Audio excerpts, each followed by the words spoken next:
The Rock is the biggest superstar in all of entertainment. The Great One, the Chosen One, supremely charismatic, athletic, handsome, with amazing one-liners, hilarious catchphrases, and the ability to generate emotion from an audience and create iconic moments for his fans time and time again. The trash-talking, jabroni-beating, pie-eating, trailblazing, eyebrow-raising people's champ has no equal. There's just one problem. I'm talking about The Rock, the wrestler, who's been electrifying fans from his days as Rocky Maivia all the way until the final boss. Dwayne Johnson, the actor, on the other hand, is almost none of these things. All of The Rock's undeniable attributes, the ones that got him into films, just do not appear in said films. And yet, Dwayne Johnson is currently the highest paid, highest box office grossing leading man of the last decade, with $12.5 billion in tickets sold for his movies, despite having never ever made one single actual good film. How does someone who only ever makes decidedly mid to decidedly terrible films manage to reach and maintain these stratospheric heights of success? And how can The Rock, the wrestler, be so much better and more talented at acting than Dwayne Johnson, the actor? In this video, we will do our best to explore this phenomenon as we try to solve what I have dubbed the Rock Paradox. In an over 20-year career in movies, Dwayne has never really made a good one. So how can it be that all of these not good films propelled him to be the most successful movie actor in the world? First, I think we need to qualify the term good, because what I'm really talking about is not just a good film, although I would argue there still haven't been many of those. What I really mean is an undeniable, stone-cold classic.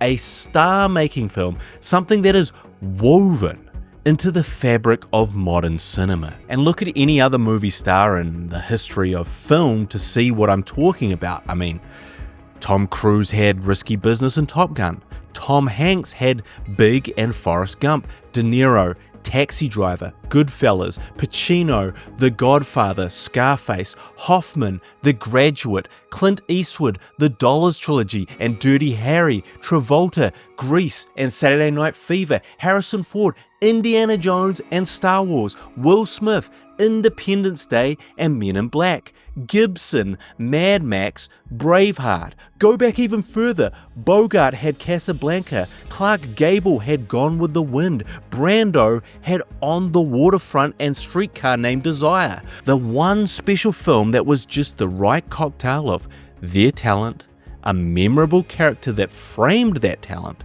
wrapped in a powerful story and then showcased for the world to see in just the right way. Are we really going to say that the character of f***ing Hobbs in the fourth sequel in a ridiculous, over-the-top popcorn franchise is The Rock's lightning in a bottle moment? If you're saying, look, you're being unfair, you're talking about actors, you know, thespians. What about action stars? Well, Bruce Willis had Die Hard, Arnie had The Terminator, Stallone had Rocky. And ultimately, that is the shoes that Dwayne is now filling. I mean, think about Rocky, the first Rocky. Think about that film and what that was. The heart, the hope it represents, the love story, the big fight, the classic moments, the earnestness and vulnerability of the character Rocky. Now think about any film, any character The Rock has ever done and ask yourself if it moved you, inspired you, or spoke to you in even remotely the same way. Rocky, the character that Stallone wrote for himself, rightfully instantly made Stallone a star. But The Rock right now is a bigger star than Stallone was at the apex of his career. What makes Dwayne a star? What was The Rock's Rocky? And I want to be clear, I'm not saying that all of Dwayne's films suck. Is it 1996 again? And I'm not even saying that some of his films aren't entertaining or enjoyable, but that's not the same as Biggie would say. There's levels to this shit. Lending his voice to a solid Disney animated offering and a less solid Disney animated offering is not the same as anchoring one truly great film. There's just a general malaise when it comes to a Dwayne Johnson film that sort of makes all of his films the same film. Maybe not a bad film, but definitely not a good film. I mean, if you could smell what The Rock is cooking, it would be mediocrity. It's almost like The Rock has become the biggest movie star in the world on aggregate, not through the quality of his work or his acting, but by being The Rock. Not the actor Dwayne Johnson, the brand The Rock. From his tequila to his Under Armour gear to whatever else he's promoting on his Instagram. So much more quality product to deliver to you guys. It's almost like he's what would be termed a social media influencer. But his actual currency is making movies, and he's influencing his fan base to go and see them. This is not quite the same as an actor promoting a film they're in. This is The Rock promoting The Rock being in a film. The Rock was once dubbed franchise Viagra because of his ability to revive the fortunes of waning franchises thanks to his rock-hard presence in them.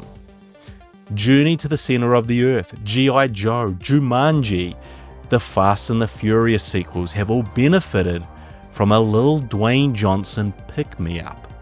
And currently, his biggest box office hits are from appearing in sequels or spin-offs to films he wasn't in, which in itself is a very strange qualifier for the biggest star in the world. We're talking about a man who not only hasn't made his own classic film, his biggest successes have come from other people's already existing intellectual property.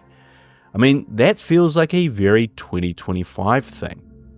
But how did we even get here? How did The Rock become this global brand, this unstoppable entity? How did we all arrive on Planet Rock? Well, of course, it all started in pro wrestling. In 1996, Rocky Maivia debuted in the WWE, and the crowd went mild. In fact, the crowd were angry. As a typical babyface with a good look and a great lineage, a third-generation wrestling superstar, Rocky was pushed down people's throats and the fans weren't having it. Chants of "Die Rocky Die" echoed through the arenas. He was uniformly rejected by the wrestling fan base, and it was unclear if Rocky would ever make it based off this initial botched debut. However, it wasn't long until Rocky Maivia switched gears. He joined the Nation of Domination, became a heel or bad guy, but not just any bad guy, perhaps the most entertaining bad guy of what was known as WWE's Attitude Era.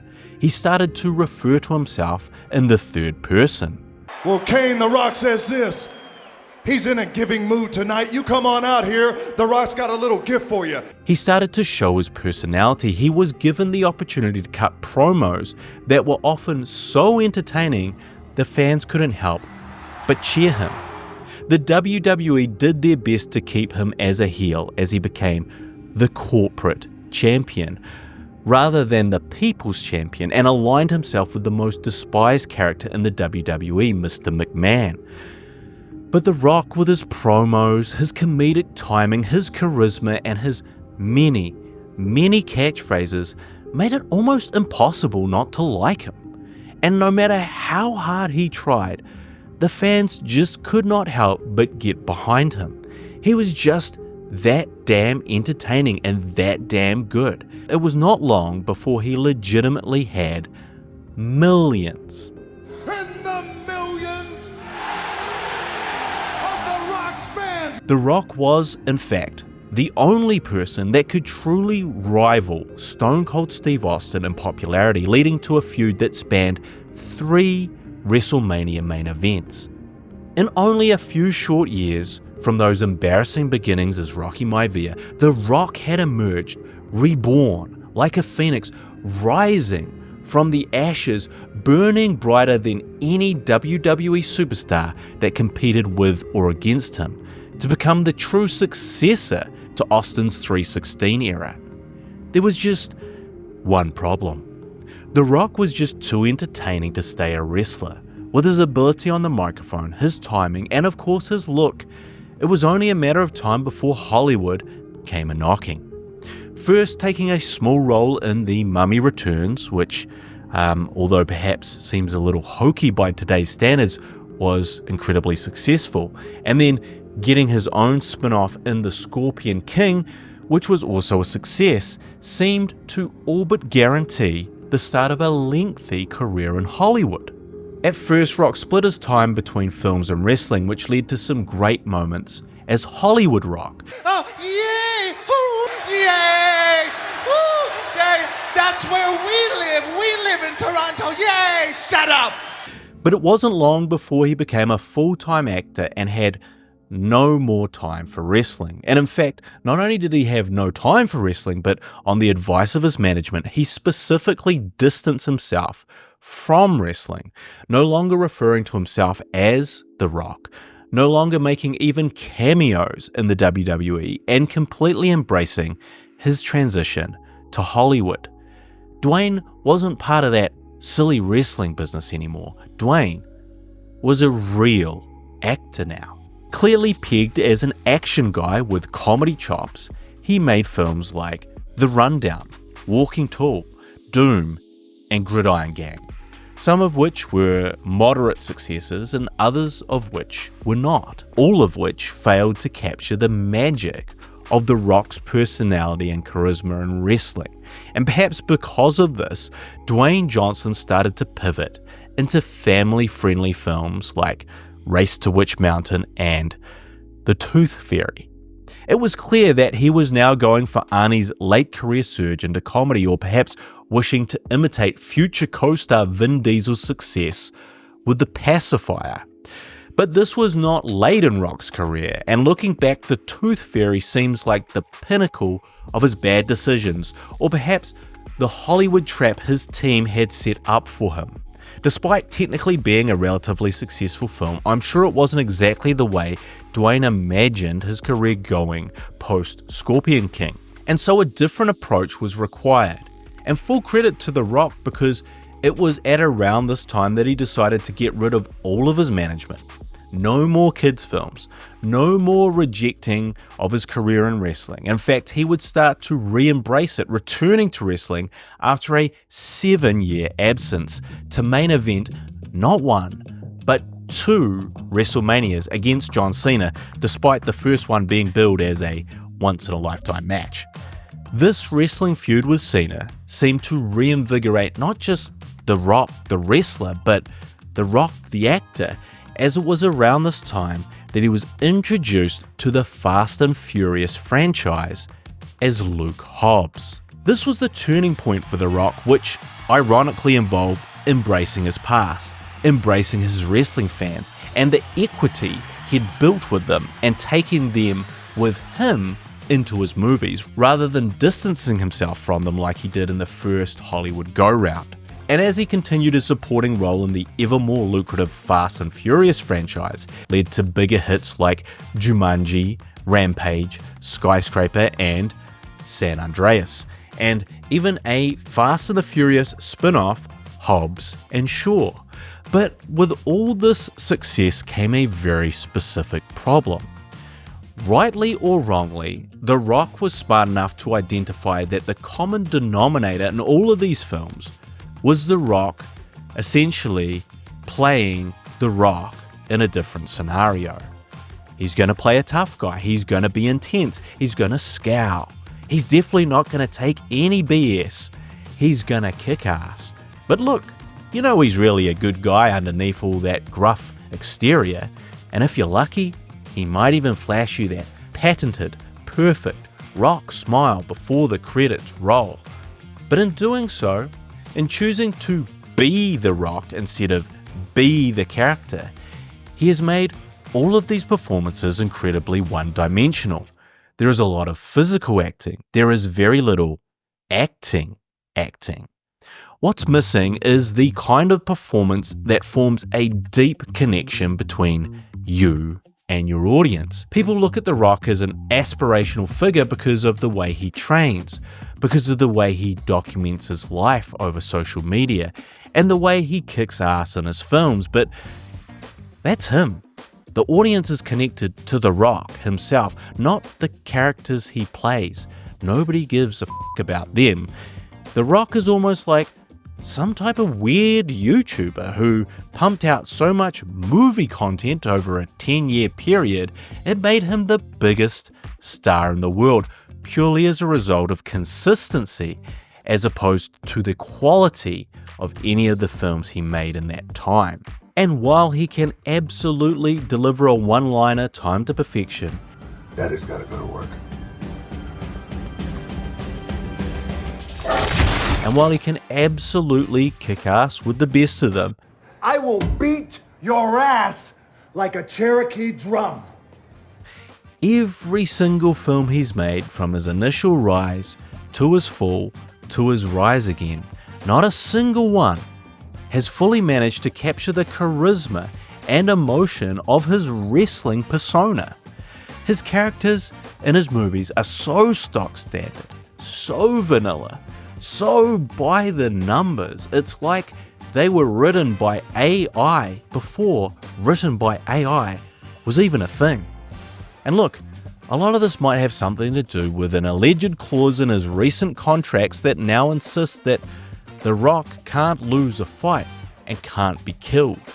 We have no idea if this is just in certain movies or all of his movies, but the clause seems to have stemmed from Vin Diesel, who had a similar clause as part of his Fast and Furious contracts.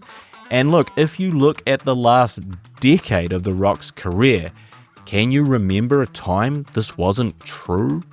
In fact, it may point to one of the things that makes The Rock's movies' characters so bland. True connection to characters comes from exploring their humanity, watching them fall and rooting for them to get back up. This concept is fundamental in great storytelling. Rocky did not win his fight against Apollo Creed, he just went the distance. Luke Skywalker lost his hand getting his ass handed to him by Darth Vader. John McClane cries as he pulls glass from his feet in Die Hard. The Terminator is absolutely no match for the T-1000 and ultimately sacrifices himself to save the future. Our greatest heroes are not invincible. They are fallible. They are vulnerable. And that is what makes them human. And that is why we care. How much can we ever relate to someone who literally cannot be beaten? In 2016, there was the infamous Instagram post from The Rock, which sparked an 8-year-long Vin Diesel feud where he posted the following from the set of the Fast and Furious 8. "My female co-stars are always amazing, and I love them," he wrote. "My male co-stars, however, are a different story. Some conduct themselves as stand-up men and true professionals, while others don't. The ones that don't are too chicken shit to do anything about it anyway. Candy asses." When you watch this movie next April and it seems like I'm not acting in some of these scenes and my blood is legit boiling, you're right.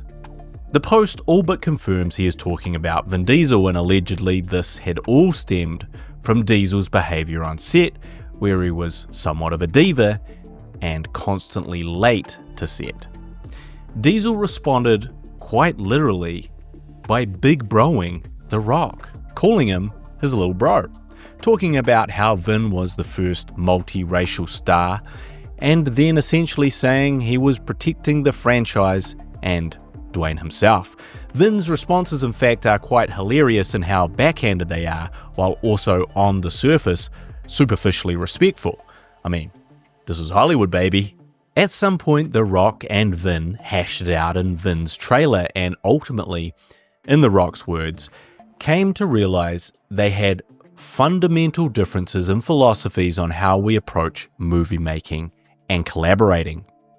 We can only truly speculate what really went on in that trailer between The Rock and Vin. Now, this back and forth got so bad that The Rock first refused to be present in any scenes with Vin Diesel in Fast 9. Then, to finally outright refuse to return to the franchise and its final 2 chapters. It's the kind of dirty laundry you probably don't air in public, which The Rock himself later admitted. Would Universal have preferred that didn't happen? Sure, we talked about it. The irony is, after that, and as they do their tracking and all their analysis, the interest shot through the roof to a whole other level. The Rock is looking at this feud almost like it's some sort of wrestling angle, and he's talking about tracking it like some type of weird brand manager tracking their Google Analytics of their AdSense account, rather than a person discussing the falling out between 2 human beings. This Rock speak that talked about audiences, quadrants, mana, clarity, and content became more and more prevalent. I get a piece of material, I'd look at it and think, okay, does this have 4-quadrant capability and opportunity? Audience is going to like seeing me in this role. Our audience is going to like seeing this. Our audience is going to like seeing that. And this was the beginnings of somewhat of a real-life heel turn by Johnson. Hollywood Rock was no longer just a heel wrestling character he portrayed, but something closely aligning with his new personality as he became an even bigger star, following on from this Fast and Furious blowout, and leaned even more heavily into his online social media presence and persona. In fact, this wasn't Hollywood Rock, this wasn't Dwayne Johnson the actor, this was Hollywood corporate Rock. This was Rock as a business entity occupying the space that was once, at least partially, reserved for artists? I mean, shit, at least Vin Diesel did Saving Private Ryan. Vin Diesel's short film Multifacial that he wrote, starred and directed said something poignant about the racial stereotyping in Hollywood and ultimately led to his big break. The Rock's big break was co-starring in Vin Diesel's sequel film. Do you see a difference? And The Rock being The Rock in his movies has meant that he now can't be anything else, and I think this has created another problem because part of being The Rock is being on the roids. Yes, let's address the elephant in the room, because The Rock is the elephant. The Rock is more of a boulder. The Rock is bigger both literally and figuratively at 52 than The Rock was at 42 or 32 or 22. I mean, part of The Rock's brand is being an absolute beast. Not since Arnold Schwarzenegger has someone's identity been so closely connected to their physique and being the biggest, baddest mother effer on the planet. He doesn't bring dumbbells, he brings a full gym with him wherever he goes. He hits the weights at 4 a.m. He has ridiculous cheat meals, all while completely ignoring the chemicals in the room. Whether that's testosterone replacement therapy, human growth hormone, and cycling a little trem, whatever his synthetic cocktail of choice may be, The Rock is not natty. And look, that is my own speculation. Please don't think I'm diminishing his hard work and genetics, but a person of his age does not look the way he does without taking additives. It's not about hard work, it's about what an aging human body is physically capable of. But the idea that The Rock may use steroids to maintain his physique is not something he can realistically admit to without compromising that brand of hard work and grind. His fans can't think of his physique as a cheat because people who work as hard as The Rock don't take shortcuts. They just eat 8,000 calories a day, train 2 hours at the gym, and work 12 hours on a film set and do that 6 days a week with no physical ailments or limitations. Break a finger on set, just laugh and pop that sumbitch back in. All right, just stepped off set. My director, Rawson Thurber, just ran up to me. We had a little accident. He said, "Are you bleeding?" I said, "Bleed? I ain't got time to bleed." All right, let's pop the sumbitch back in. His appearance as the final boss in the WWE and the build-up to last year's WrestleMania was the first time that, for me, his physique really, shall we say, raised a few people's eyebrows. Why was The Rock always sweating when he was just coming out to cut a promo? I don't really remember that massive vein on the side of his head either. And even looking at his match at the first night of WrestleMania, on the one hand he looked amazing, huge, bigger than the full-time wrestlers he was competing with, half his age. On the other hand, he looked dangerously huge, kind of weird, kind of bent over, almost stiff, like he was just so massive that the weight of his muscle, the additional mass he was carrying, was too big for his own already ample 6'5" frame. The Rock has come back to the WWE before. He never had that issue, and I just can't help but think middle-aged men are not designed to safely carry that type of muscle mass. How long can he maintain this shape, even with supplements? How healthy is it for him long term? And more importantly, how can you play a normal, relatable human when you are bigger than 99% of people on planet Earth and quite likely twice the size of most normal humans? The answer is you don't. And that's part of the problem with the Rock paradox. It's almost more believable The Rock can pull a helicopter along with one arm than he can play a normal guy who works in an office job dealing with like a recent divorce or something. When you look superhuman, people expect you to act superhuman. When you act superhuman, people can't connect to you as a human. Which brings us to Black Adam, Rock's most coveted role, and something he had been chasing for years. Finally, a superhero role for the man who looked the most like a real-life superhero.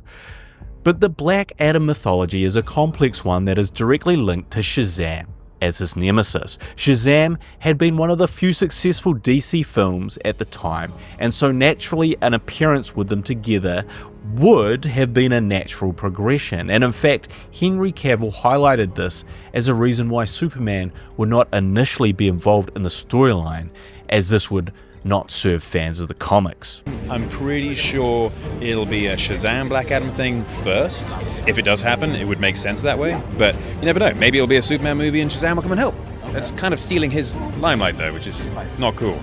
And for all of Rock's constant dialogue around the audience coming first and fans being his #1 priority, he wanted to completely ignore the Black Adam comic storylines and those who were fans of it.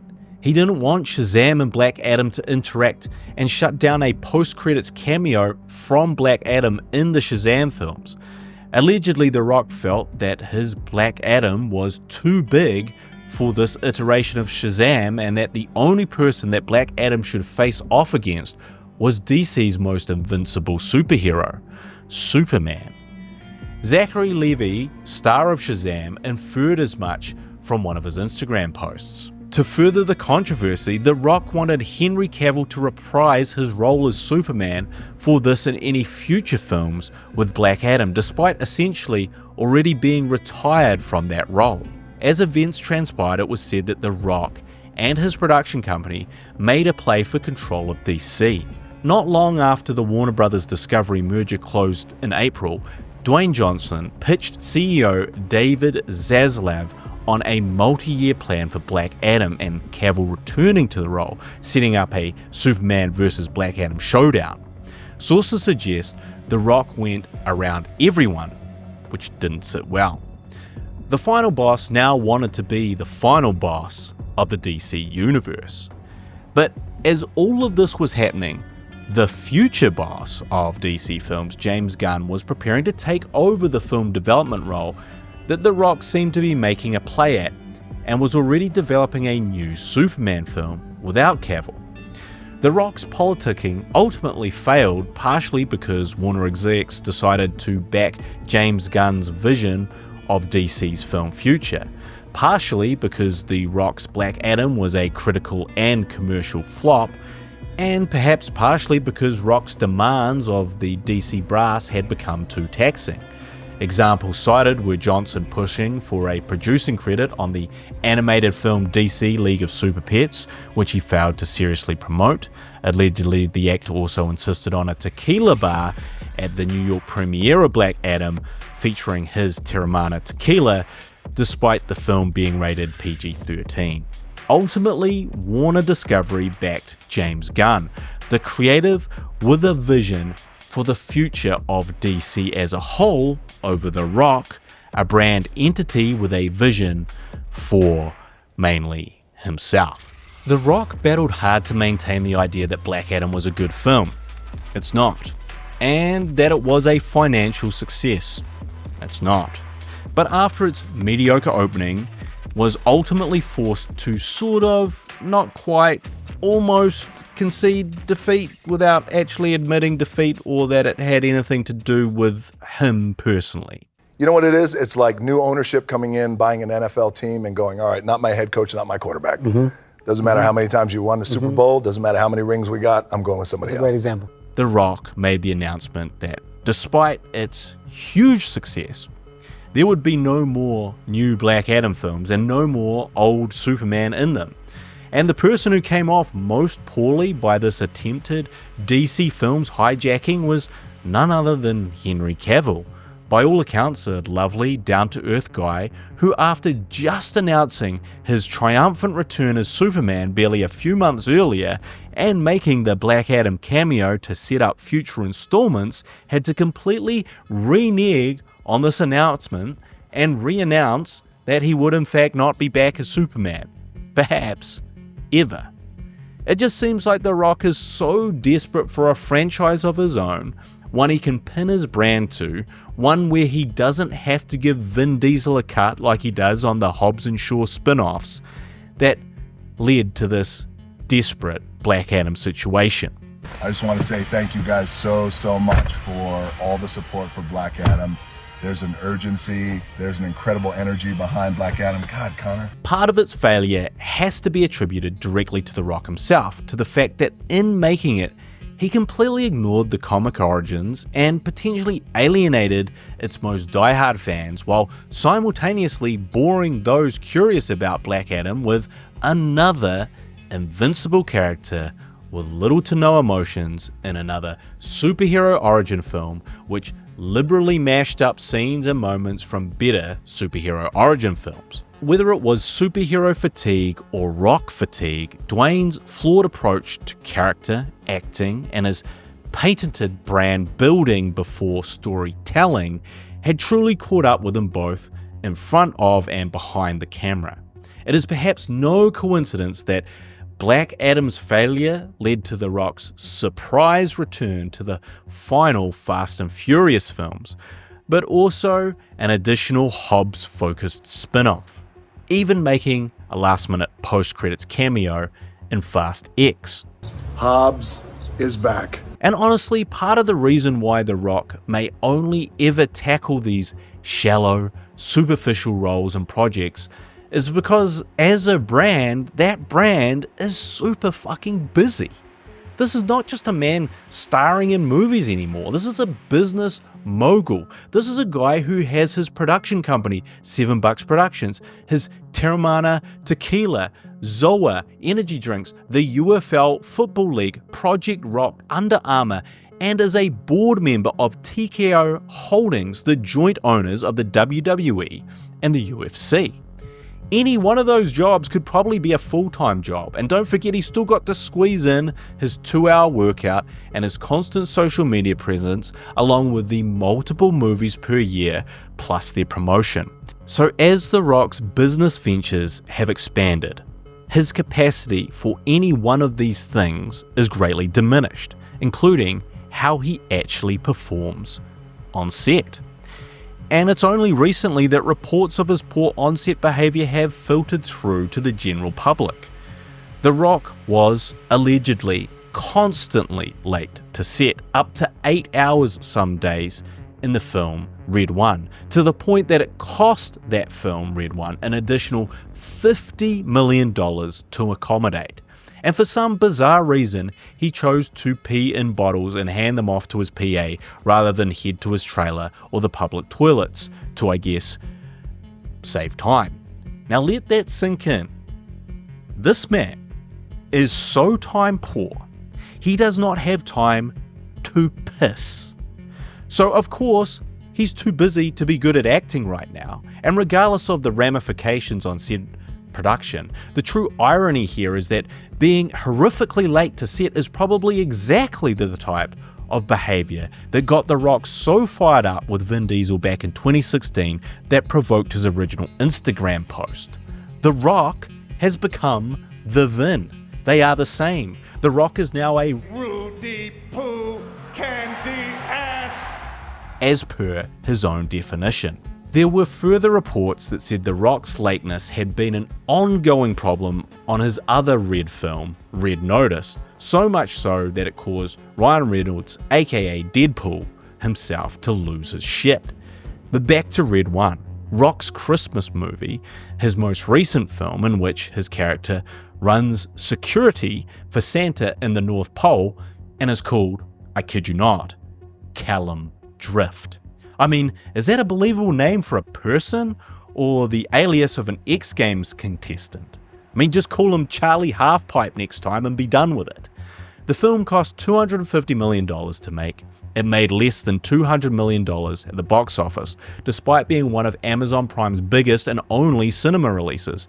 And of course, it was heavily promoted by The Rock, where he likened the experience of watching the Academy Award-winning Oppenheimer to the similar experience and pleasure audiences would get by making Red One available in IMAX cinemas. I was midway through shooting Red One. I had an opportunity to go watch Oppenheimer, and I watched it in the IMAX theater. And I was thinking, holy shit, this thing, Red One on this screen, with this technology, it's gonna be game over. Game over indeed. The Rock and Vin may be the same, but Red One and Oppenheimer are not. Red One should not be watched in IMAX unless you want to see the truly abominable visual effects of these abominable snowmen. Or you want to see Chris Evans channel his inner Bob Hoskins with this pitch-perfect Brooklyn Mario accent. What? In fact, if there's any more obvious example of the Rock paradox, it's this movie, where Chris Evans' character, Jack O'Malley, barely shows up until 30 minutes into the film, where he's tasked by The Rock's character, Callum Drift, on finding the whereabouts of Santa Claus who's been kidnapped.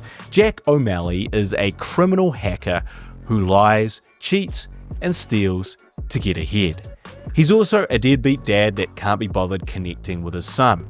A flawed individual. By the end of the film, I'm sure you can guess what happens, but through his crazy adventure saving Santa, he learns he should really be a good father and not such a dickhead in general. The Rock, on the other hand, well, what about his arc? Well, he decides not to retire from being Santa's security because although there's a lot of people on the naughty list, you shouldn't give up on them because people can change, just like Jack did. But he himself, well, he doesn't change. He's exactly the same from start to finish, apart from this one incremental shift in perspective. The Rock ain't budging. It's almost like the main character of this film should be Jack O'Malley, not Callum Drift. This is what happens in films where The Rock just plays The Rock. You need to invent a totally different character with flaws and the ability to change, to hang out with The Rock through the film so that we, the audience, can get some type of emotional payoff from someone. To cynically analyze this film, it just feels like a Christmas movie franchise starter for The Rock, a blend of action and traditional wholesome Christmas window dressing that go together like oil and water. And why? Probably so he can make more money having a Christmas movie being replayed and rewatched every year. Is it really a movie? Or just another brand extension? All The Rock talks about is the audience and putting the audience first while playing to the biggest audience, and yet all his choices in films seem to insult the audience's intelligence and assumes that they're either stupid or have no taste, or some combination of the two. And now I'd like to direct you to a parallel career of another pro wrestler turned actor, Dave the Animal Batista. Batista was a huge star in wrestling. Not as big a star as The Rock, but definitely a main event guy. Know what I want. I've been asking for it for years. You're gonna give me what I want. He was almost the inverse of The Rock, and one might suggest he'd never make it further than playing large, dumb, one-dimensional characters. Sound like anyone we know? But Big Dave surprised everyone and landed the role of Drax the Destroyer in the Guardians of the Galaxy movies, producing a star-making turn infused with a sense of humor and timing that made him the standout of the ensemble cast next to Chris Pratt. That's when you... Why would I put my finger on his throat? What? Oh, no, it's a symbol. This is a symbol for you slicing his throat. I would not slice his throat. I would cut his head clean off. And in a bizarre twist of fate, these films were written and directed by none other than James Gunn, the future DC filmmaking boss, who would later relieve The Rock of his Black Adam duties. Drax is the type of iconic role The Rock should have played by now. But Dave didn't stop at Drax, and he didn't only rely on his action or comedy chops. Along with his Marvel responsibilities, he found diverse and interesting roles to go along with his action bread and butter in films like Blade Runner 2049, June, Glass Onion, A Knock at the Cabin, and most recently, The Last Showgirl. He repeatedly stated his desire and goal was to be a good actor, not become the biggest star or chase the broadest audiences. He even recently said he turned down a role in the Fast and Furious franchise, one of the top most popular unbreakable long-running franchises of all time. Why? Because he wanted to pitch something he was more passionate about, the Gears of War movie. I don't mean to offend anybody. I'm not putting down anything else. I'm just saying Gears is way more interesting to me. Dave turned down the Fast and Furious franchise while Dwayne agreed to return to the Fast and Furious despite hating his co-star so much he can't even be in the same room as him. These two contrasting ideologies on what is important in an acting career may tell you all you need to know about The Rock and Big Dave. And look, Batista recently even got off the gas and leaned down. Regardless of how people would view this transformation, he clearly wanted to look like a normal person to allow him to explore more nuanced acting opportunities. He's not afraid to say he's getting older and can't maintain the size and training regime he once did. He's focused on the art of acting, and because of this, Dave Batista has wound up having the acting career The Rock was supposed to. I think that's what makes it fun. I think that's the escapism. That's why I love acting. I don't want to play me. I want to play, despicable, layered characters. I want to play interesting characters, but I want to play characters that are just layered in emotion. And while The Rock may have made much more money and be much more identifiable, what does that really mean in the big picture? The Rock is stretched. The Rock is overextended. And at this point, the main question to ask about the Rock paradox is simply why? The man is worth $800 million. A quick Google search says that your net worth is $800 million. Is that accurate? Oh, I don't know. Why does he need to do all this stuff? What's the point? Where is it all going? When does this success become a prison? If I'm honest, don't seem like you have a lot of fun. Do you have fun? Do you enjoy this? Are you like, where are you at? Moments of fun, if you look at my page, but also what I found that a lot of people respond to is really the work part. Isn't the point of having this fuck you money to say fuck you to films, like the films he specializes in being in, to say no to enough of the endorsements to allow him to come to set on time and take a piss in the actual toilet like the rest of us? The Rock doesn't need a new franchise. The Rock doesn't need to do another sequel. The Rock doesn't need to be in a live-action remake of an animated film he was just in the sequel to. The Rock needs to slow down, give up enough of his businesses to allow him the clarity, his favorite word, to pick good projects and just find one good movie, one movie that in a believable human way tells a great story with a great character that actually truly conveys everything that we, the wrestling fans, already know about how good The Rock can be when given the right material. And look, maybe The Rock himself is more aware of this than I'm giving him credit for, because one of his most recent projects is the not yet released Smash Machine, a Benny Safdie directed A24 film where he is set to play real MMA champion Mark Kerr. The film will chronicle Kerr's highs and lows through the UFC, including his struggles with addiction. This is a clear transition for The Rock. And The Rock says this: I'm at a point in my career where I want to make films that matter, that explore a humanity and explore struggle and pain. I'm at this point in my career where I want more. I don't mean I want more box office. I mean, I want more humanity. And that is why Benny Safdie is the perfect collaborative, hungry partner for me. So could The Rock be turning over a new leaf? While I'm very critical of the films The Rock has starred in, I absolutely believe he can make something great and break out of the Rock paradox. He probably just needs to lose that invincible aura, throw out that no-lose clause in his contracts, step away from a few lucrative business opportunities, and quit those f***ing franchise sequels. I wish I knew how to quit you. Now, if you're wondering, as The Rock might ask, Who in the blue hell are you? I am the ISAZH filmmaker. You can find links to my other channel and work in the description. But here I'll be discussing filmmaking, wrestling pop culture, and the state of the entertainment industry through video essays such as this. If you have a different take on The Rock's movie career, you can leave it in the comments. Although, It doesn't matter what you think! because finally, the Savage has come back to